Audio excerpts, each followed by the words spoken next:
everyone, it's Kelsey, and today I'm going to be doing my 8-week pregnancy update.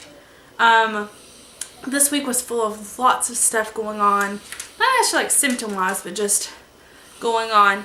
This week, at 8 weeks, the size of a raspberry, so I thought that was pretty cool. It's still been hard though to transition calling it a raspberry instead of a blueberry, but you know, technically I am already past the 8 weeks. I'm 9 weeks and something.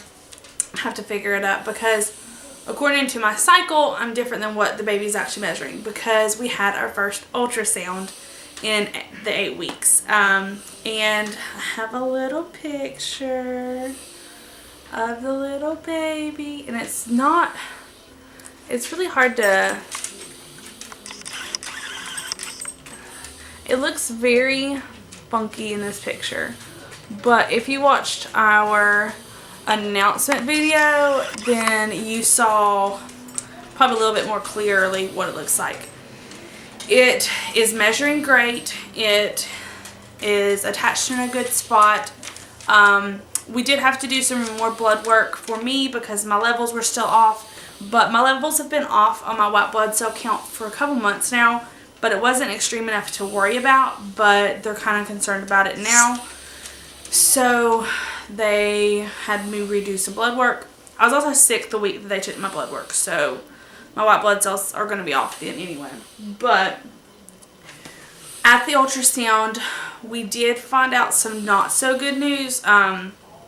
It isn't putting me in high risk, but it's something they're going to want to keep their eye on. And as soon as she said what the word was, I was just like, oh my goodness, I know exactly what that is, because I've heard of people who have it. But what I have is called a septum in my uterus. It is not in a very extreme case where it's like all the way down into my uterus. If it were, then that would make me high risk. But because it is what she called basically a dimple, so it looks like just a little dip in my uterus. She's not extremely concerned about it because of where the baby is implanted. The baby is implanted on my lower right side, and it's implanted real good, and everything looks good. So she's not very concerned, but as soon as she said that word, I was concerned because I know what that is, and I know what can happen with it, and it was terrifying because they also took us in a weird spot. Like, my whole family just went to this doctor's office forever, and they took us into this random room, and I was like, I don't know what this is. And Mom was like, I don't, because Mom went with me, and my mom afterwards said, yeah, I knew as soon as we went in that room something was a little different because she's like, I've been with multiple, and they've never went back here. And later on I found out that they did go into that room whenever my sister found out that her daughter had a cyst on her brain.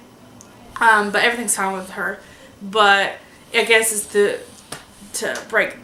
news breaker room, I guess is what my husband calls it. But this week has been really fun because we got to announce it to our friends and family outside of immediate. Like, we shared it on Facebook and stuff, and that was awesome. And we have shared it with church, but not everyone at our church is like on Facebook. So, and our pastor after church said, was like, oh my goodness, I forgot to announce it. And I was like, it's really not because he saw it on Facebook and was just going to congratulate us. But I was like, it's not a big deal, I promise. So he'll probably do that tonight because we have church tonight. But we did that, and it was so interesting because we did it right before church, and it was so funny to see the ones who did see it and the ones who didn't.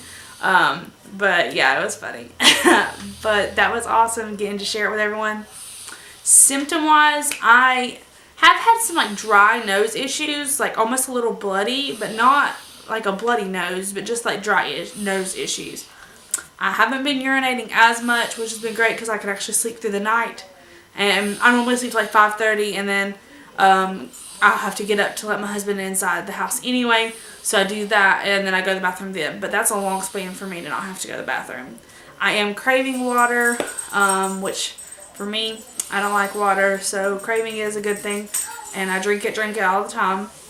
But that is one thing I've had to adjust to, is not having my soft drinks, which I love. But I don't know.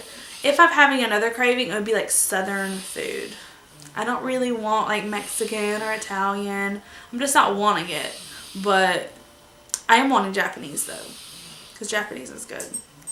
But Southern and Japanese is about all I'm craving. And sweets, I'm getting a little bit more into where I'll eat them now.